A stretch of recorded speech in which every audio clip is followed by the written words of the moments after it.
Someday Caroline has to give you a testimony. She has this great testimony about Medjugorje. She does. Tell him in a nutshell while I'm looking for my little notes here. Tell him about your... It's so hard to tell in a nutshell. You can't tell it in a nutshell. Are you grateful for Medjugorje? I'm grateful with every bone in my body for Medjugorje. Why? Because everything good in my life came through Medjugorje, through Our Lady of Medjugorje. Wow. Wow. Everything. Wow.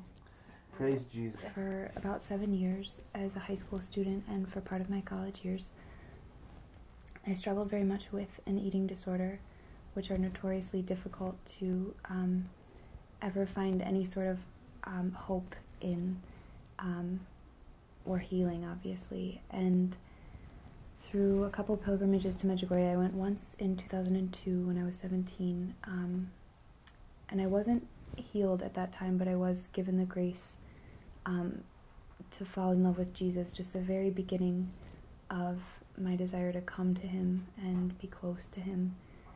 And so through the years as they went by, I continued to struggle and things ended up becoming worse.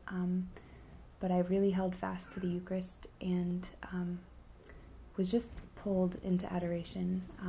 There's just so much grace that I really attribute to Our Lady of Medjugorje, especially after going there the first time. I think she really kept me under her mantle. And then when I went in 2006 for the youth festival, during my third day on pilgrimage there, I received total healing from this disorder in a way that I had been told my whole life was just impossible. The thoughts, like the compulsive thoughts, the desire to think about these things or lose weight or exercise or whatever, were gone, and instead there was just a calm, like a calm after the storm. And it was in that calm that I was given the grace to continue to go deeper and deeper into relationship with Our Lady and with Jesus.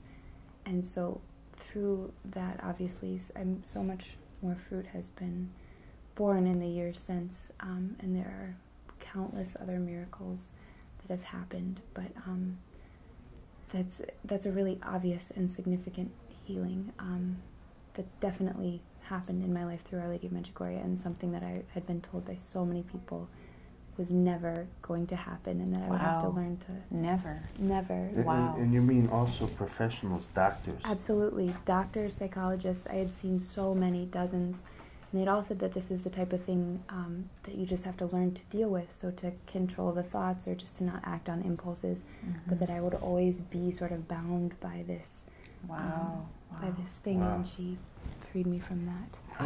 That is so awesome. That peace that you might want to. That peace that you received. I mean, when you said that, I just felt it myself. The peace that Our Lady gives us is well, there's nothing like it. And I know people have said that many times when they go to Medjugorje. It's the peace, and I think it really is. It's like that. The ability to just leave the struggle behind and just trust her, hold on to her, and she becomes the one who's doing the fighting for you, kind of. You know, that is awesome. It's so awesome. Thank you for sharing that.